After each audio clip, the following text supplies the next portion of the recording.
Kenya, and the reason why I'm here is kind of a crazy story.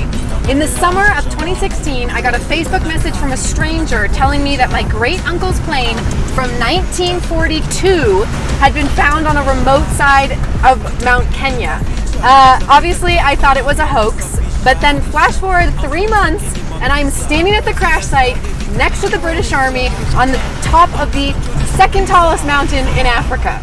When the plane was originally found in 2002, the team that found it had found some human bones at the site and they buried them there. But when we went up in 2016, even though we dug for 6 hours, we still couldn't find the remains.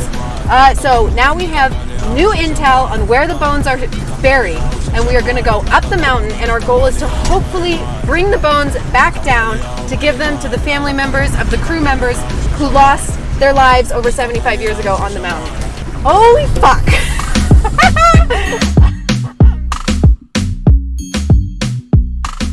The last time you saw me, I was in the UK visiting John Romaine, the aviation expert who positively identified the plane in 2002. So I'm currently sitting where my great uncle would have sat, in the gun turret. Woo! There you go. I'm flying! You like that? There, that's where he would have been sitting, in that gun turret. Along with being an expert in old planes, John is in charge of the only flyable Blenheim bomber in the world, which his company restored to full use. So the remains that you found were bones. Yeah. Do you remember like what? They were. We didn't find any bone bigger than that. Oh, that's pretty big though. That's that tailplane with a lot of parts. So there's the part that identified the aeroplane. These are other parts here, and amongst that are the bones that we found. And you know, I'm convinced that if you went back and we dug in that area, we'd find more. Do you think if you had more time, you would have found more there? Oh, definitely. Yeah, definitely. After hearing John's certainty about the missing bones, I had to go up the mountain again, and I knew just who to contact. Tom Lawrence and I first met on the 2016 expedition. He's a retired flower farmer / amateur historian who's writing a book about crashed Blenheim bombers. He was born and raised in Kenya, descended from the British colonizers who came over in the 1920s. We've bonded over our obsession with this crash site, and I knew he would jump at the chance to visit it again. I arrived in Nanyuki almost 3 years to the day of our first expedition to the crash site. Unlike our first time up the mountain, which was organized by the British Army, for this trip, we would be going without them. But we would still be using Army rations for food, albeit this time bought from the thriving black market of Nanyuki's main street. Okay, we have our box of British Army rations, which this is honestly like one of the more exciting parts of the trip for me.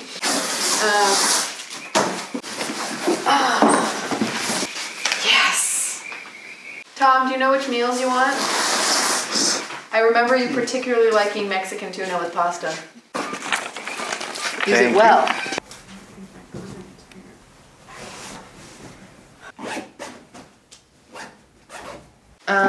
Tampons. I don't even have my period. I don't even know if I'm going to get my period. But if I do get it, I am so prepared for it.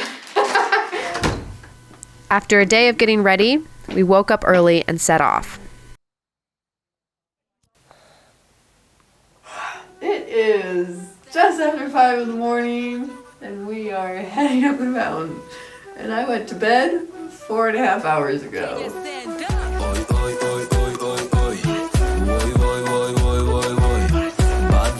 I desperately need to poop before we leave, because this army food is made to stop you up. So if I do not poop now, I will not be pooping for like at least 48 hours, which no one needs.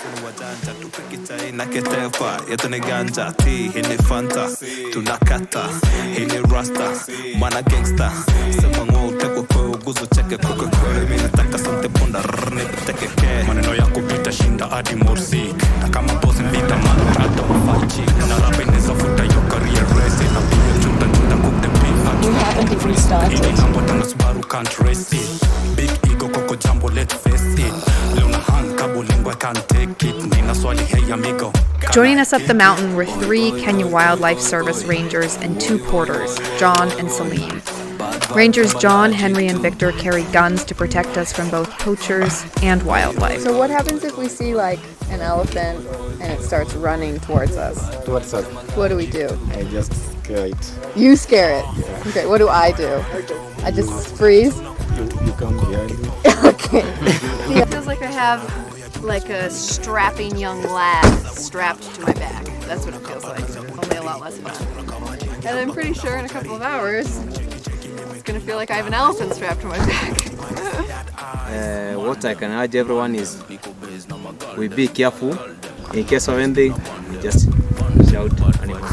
And then when we shout animal, everyone can hide behind me and I will protect everyone. Teamwork. Peace. For the first few hours, we follow the Kemweti Trail, a lesser-used route for summiting Mount Kenya. For much of the way, it's barely a path at all and more like a suggestion through the forest. It's the beginning of the rainy season in Kenya, and there's been a lot of flooding in the weeks leading up to this expedition. The hope is that the skies hold off while we're on the mountain.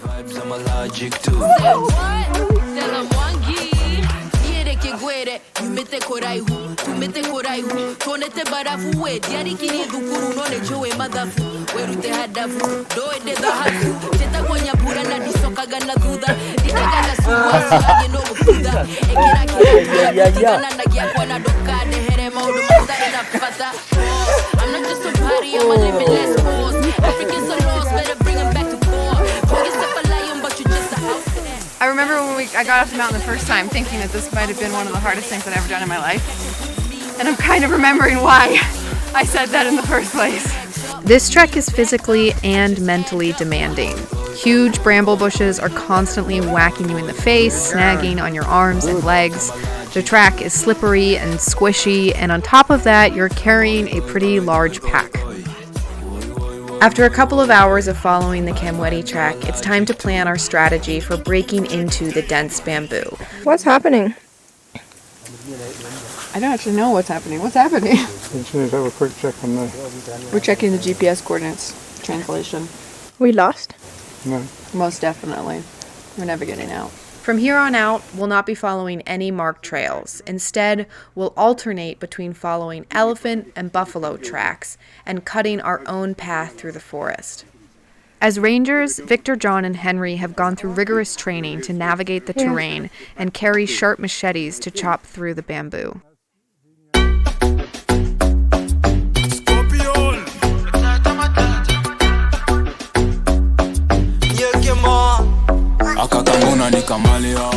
We're 3/4 of the way there in distance. We're about halfway there in time.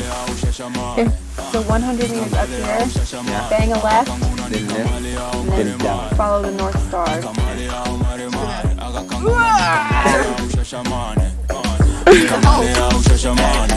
Mami weni mali siyo mare mare. Ndani ya dera kama Msomale. Niko na wish na siyo gare. Nakani ngoko. We have GPS coordinates for the crash area, but getting there is not a simple straight line. There are valleys, drop-offs, portions of bamboo too thick to chop through. Animal paths offer a convenient trail, but we can only hope for them to lead us in the general direction of where we need to go. We are 600 meters from the crash site, which will probably take us about an hour going through this bamboo. And the worst thing about this bamboo with a big backpack is that it's literally like squeezing through. It's like that movie where Catherine Zeta-Jones goes through the radar and Sean Connery's in it too. That's what it's like. Ni birthday ni party ni yako. Na maji tunakata juu yako. Makuki na makeki ni zako. Weka mtu na karo pitanga ukikata. Kata. Kata kere tu kata. Problem is that it's gonna get dark and we have to set up camp before it gets dark. So it's a question mark as to whether or not we'll make it to the crash site before it gets dark. And then if we don't, how do we find level ground to camp on? Because this is all crazy. So it's starting to rain. which is the moment we've all been waiting for and fearing. Hopefully it can hold off until we set up camp, but if not, we'll be doing it in the rain. I should probably put my rain jacket on, but honestly, I'm so exhausted. I can't do it right now. I'll think about it really hard. Tom, what's happening? Right, with GPSs were messing us around. We've just reset thing. We're still on 198 meters. Okay.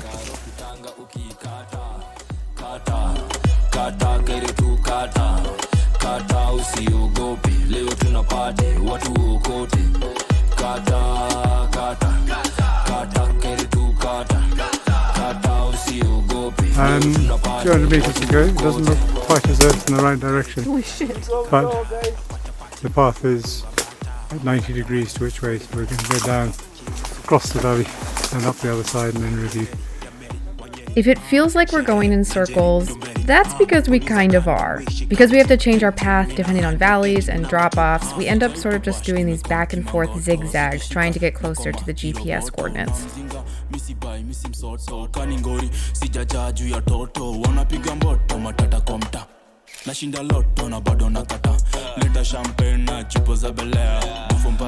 Where we were, it was the top of a ridge. It was relatively level, and then it suddenly went very steep, and that's where the plane had gone in. I mean, we're already halfway down a hillside here, so it just doesn't feel right. The plane still appears to be impossible to find, even though it has now been discovered 5 times. And still, every single time we go and try to find it, it's so hard. And even when we have exact GPS locations for where it is, it's like it keeps moving. It's getting late, and so we've got to get going, find somewhere to put our tents.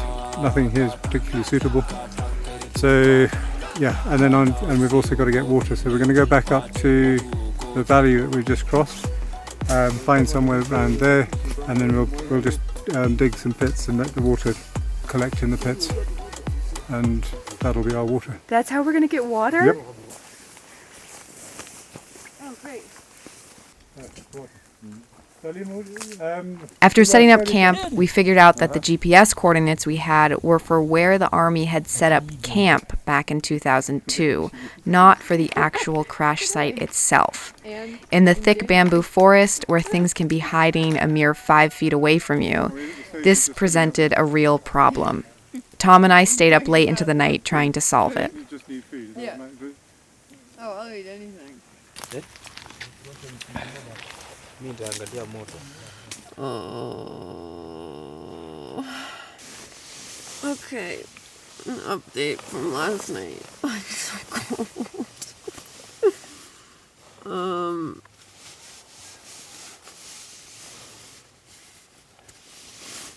Tom and I stayed up until midnight trying to figure out the GPS points again.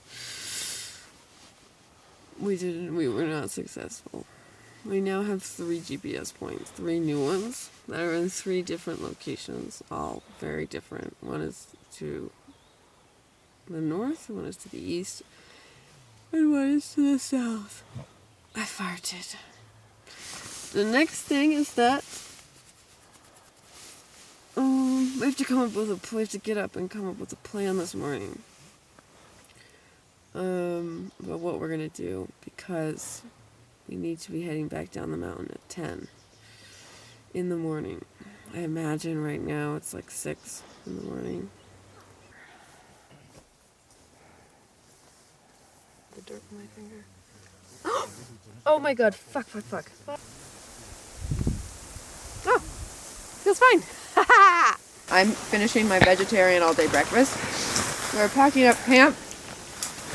We were getting our bags on our back, and we were going to go check out one of the possible 3 sites that might actually be the plane crash, which is 200 meters, which doesn't sound like a lot, but we do have to go through this crazy bamboo forest to the north, 200 meters to the north.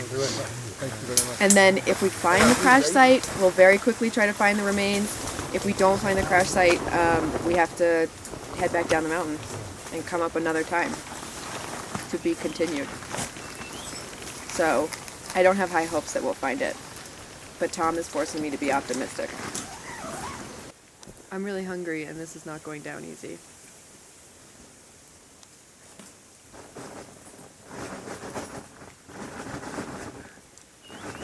It's really gross. Very good, very good. I have really bad gas. At the end, being given an 8-figure grid is accurate. 10. Is that what we have right now? That's what, this is where we're going now. So I might be right. Well, hopefully my... Perfect, let's go. Let's go find that plane.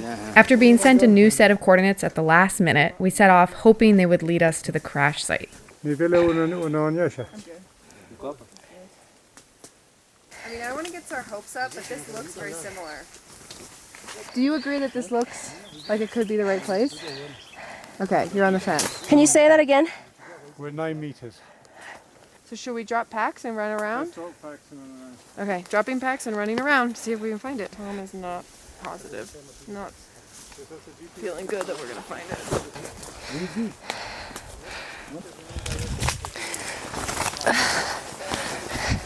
A moment of overexcitement.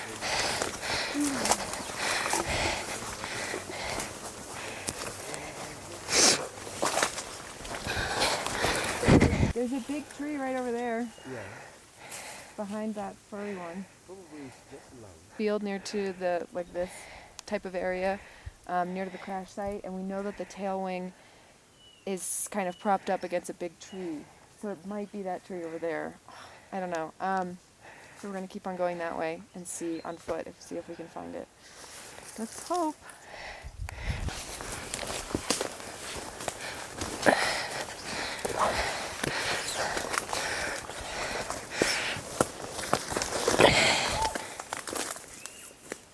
What is that? I don't know. You found it?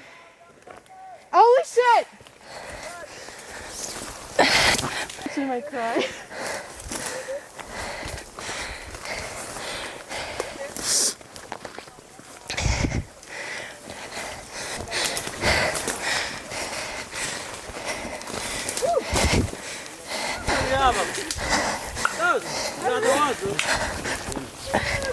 I really thought we weren't going to find it. Oh my god.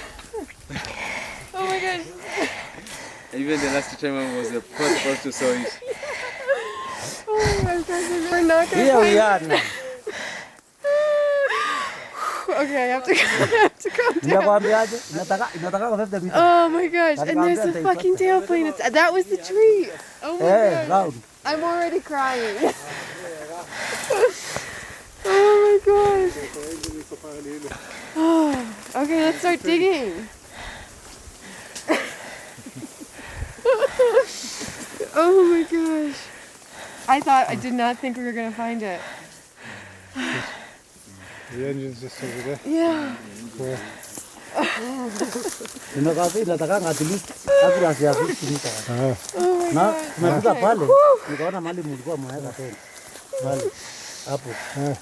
Okay, we need to start digging. We don't have enough supplies to stay out another night, so we give ourselves 1 hour of digging before we absolutely need to head back down the mountain. So this is the tail plane, the tail of the plane. That's the little thing that sticks up at the back, and then there's 2 tail wings that go this way. The plane crashed into the mountain right here, so you can see there's the metal, like, is it called the undercarriage? Well, that's the wing, you can just see. This is the wing. This is the wing here. And it continues down that way. That's the wing. Where the cross is there. Holy shit, the cross is still there! We put that up 3 years ago. Last time, so we dug under the tail, the port tail plane here, and there was a whole load of little hyrax things living underneath there. So we disturbed his house. Didn't find anything there, so we looked under the port wing.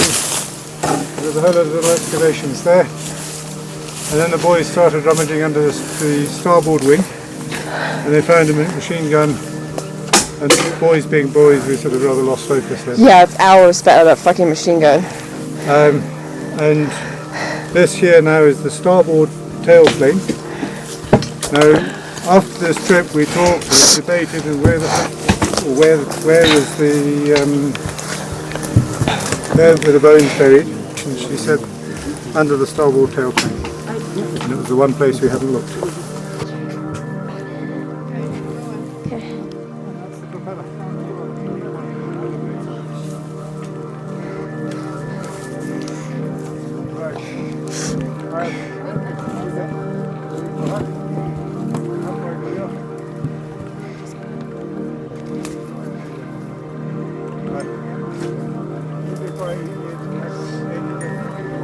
I'm just gonna go for it.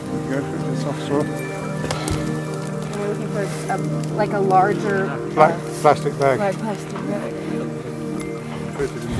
We vede how rifanya rigao mafupa ni kulani. Lakini vile kama mafupa. Well, I'm finding little bits of metal.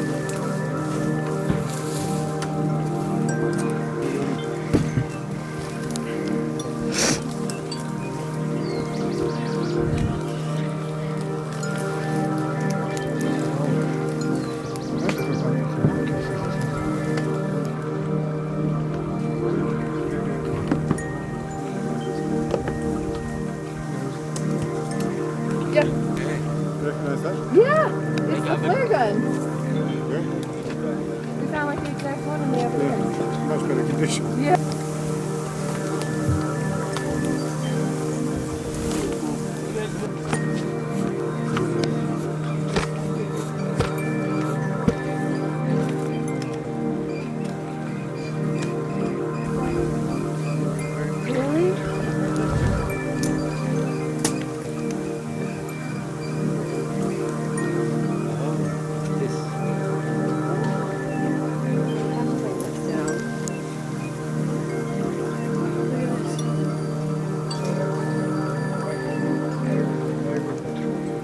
So from the position of where we just found these shoes, they very well could have belonged to my great uncle. They even have the tread marks on the bottom.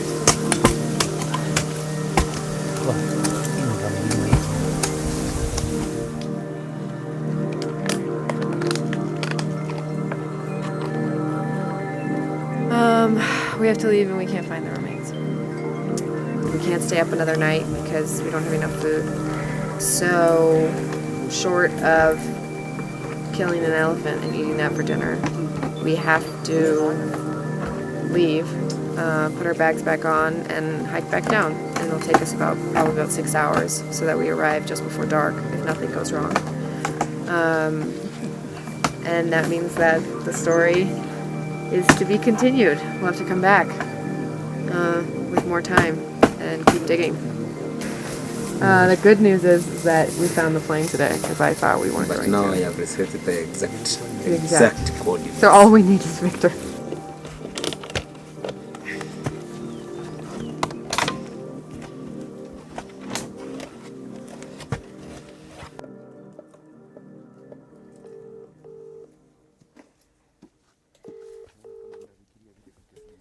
John Romaine. Hi, it's Monet. Okay, we haven't spoken in a while. I hope your pandemic has been okay. I hope you are doing well. I called, although now I'm leaving you a voice message, which I hope you don't mind listening to. I know some people have strong feelings about voice messages. I am trying to go up the mountain one last time, and I really think you need to be there. I really, really do. I think we need your help. I think we need you as the person who was there when they were buried. I think we need your help to find the remains. Okay, let me know if you can come in September.